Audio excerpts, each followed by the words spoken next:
Rolex sports models used to strut around like they owned the room. Now some are quietly slipping under retail, trying not to make eye contact. Once the life of every watch flex party, these pieces are suddenly sharing seats in economy. Welcome back to Opulent Oasis, where luxury illusions come to get roasted. Since the market peak in spring 2022, sports models have taken the nastiest spills. GMT Master down 9.7%, Submariner off by 11.1%, and Daytona taking a theatrical 12.9% dive. Somewhere, a collector just swapped champagne for instant noodles.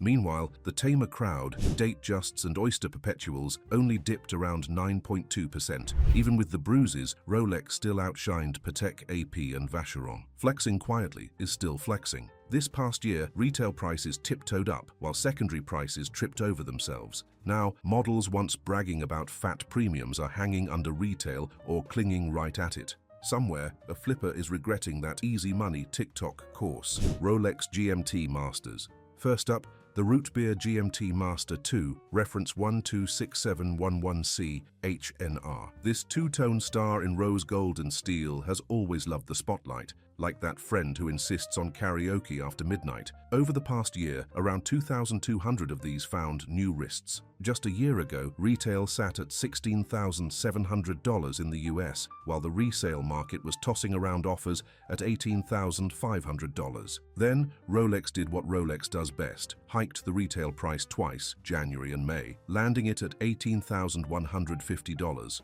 Somewhere, a dealer probably cancelled a yacht rental after reading that update. Meanwhile, market prices took a nap, drifting down to about $17,600, a near $1,000 dip, or roughly 5%. That once brag-worthy premium, gone faster than free drinks at an open bar. A watch that loved towering above retail is now chilling below pre-tax retail, suddenly a little less smug at dinner parties. The Root Beer wasn't the only one tripping on its own hype. The full yellow gold GMT, reference 126718 GRNR, saw its retail price puff up by 10.1%. while its resale price moonwalked backward by 5.5%. A classic case of look rich, sell cheap. Then there's the two-tone 126713 GRNR. Retail climbed from $17,000 to $18,500, while its resale price mostly clung to $19,000. But plenty of deals slipped under retail, especially after factoring in US state taxes.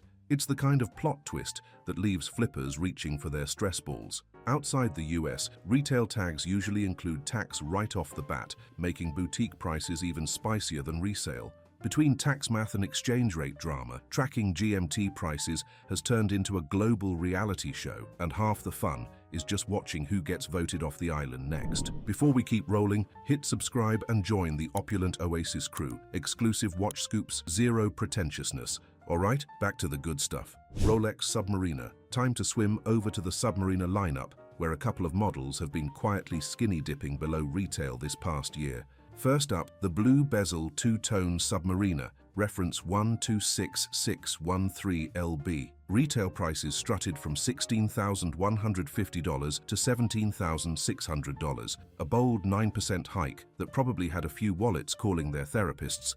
Meanwhile, the secondary market price just shrugged and stayed around $16,000. Now it's chilling comfortably below retail, no tax drama needed. Around $1,800 of these found new homes last year, proof that even when prices misbehave, that blue dial still knows how to charm a crowd. Next up, the black bezel sibling 126613LN. Same retail price boost, but this one decided to belly flop on the resale side, sliding from $16,000 down to $14,800, a tidy 7.5% drop that probably made some speculators spit out their cold brew. A year ago, the black bezel was hanging right at retail, acting all well-behaved. Now, it's living life under retail, probably loving the extra elbow room and less nose-in-the-air energy. Rolex Daytona. Now onto the Daytonas, the collection that once acted like it had diplomatic immunity from price drops. For years, these were the ultimate flex pieces, untouchable and smug,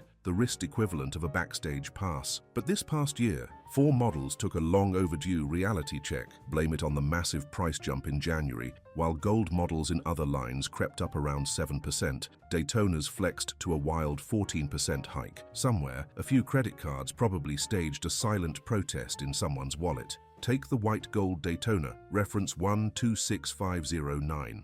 Retail prices shot from $44,300 to $51,800, a hefty 16.9% jump that probably had collectors rechecking their spreadsheets twice. Meanwhile, resale prices yawned and stayed at $44,700. That's a 14% discount compared to retail, enough to make even die-hard fans blink twice and consider alternative weekend plans. Then there's the yellow gold Daytona, reference 126508, with its 7 dial options, including the green John Mayer 2.0 that's been stirring up group chats. Retail jumped 17.5%, but market prices only edged up about 5%, now hanging around $51,300, technically above retail, but only if taxes don't crash the party and start handing out surprise bills. Meanwhile, the rose gold Daytona, reference 126505, has quietly slipped under retail too, and the Oysterflex version, reference 126515,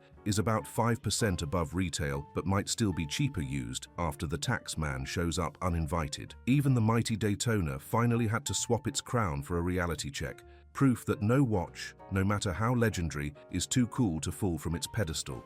Rolex Explorers. Now onto the Explorers, the lineup that always gave off climbing Everest energy, even if most just tackle office elevators. First up, the 36mm Explorer, reference 124270.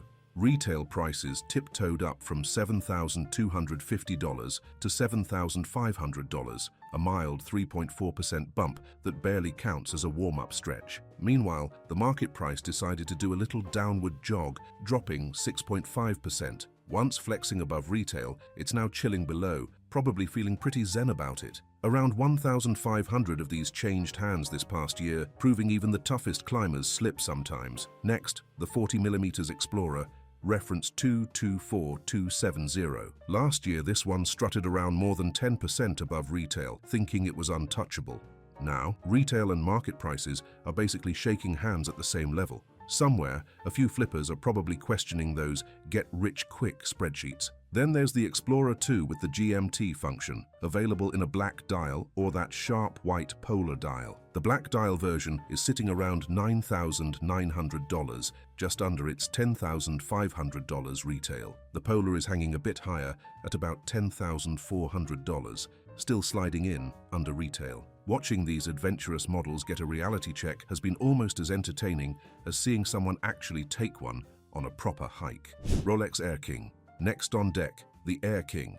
And nope, not the one that crisps your fries. The Air King, reference 126900, holds its ground as a professional model, even if it doesn't always hog the spotlight. It used to float above retail, feeling pretty smug about it. These days, it's cruising right at retail, probably sipping a quiet latte and enjoying the break from all the hype. Over the past year, around 1,200 of these switched wrists, proof that even the under-the-radar kid can still steal a few hearts when the music turns down. Before wrapping this saga up, it's worth taking a big step back. Looking at 1 or 2 year trends can make the market seem like it's stuck on a water slide headed straight down. But zoom out to 5 years and things look a lot less dramatic. The GMT Master, Submariner, and Daytona collections have all crept up at least a bit. Overall, the luxury watch market is still cruising upward, powered by the big names Rolex, AP, and Patek flexing in the background. Sure, watches aren't supposed to be retirement funds, and definitely shouldn't be anyone's backup Bitcoin strategy. They're meant to be worn, loved, and maybe shown off at brunch once or twice. But for anyone who's been eyeing one, seeing prices hover near retail might finally make that maybe one day moment feel a little more possible, or at least spark a few extra tabs open late at night. So what's the move? Scooping up that grail now, waiting for a bigger dip, or just here for the watch soap opera? Drop your hot takes in the comments. Always love seeing who's plotting, who's flexing, and who's just window shopping. If you had fun, smash that like button, subscribe to Opulent Oasis, and check out our other vids for more watch drama and market laughs. Catch you next time.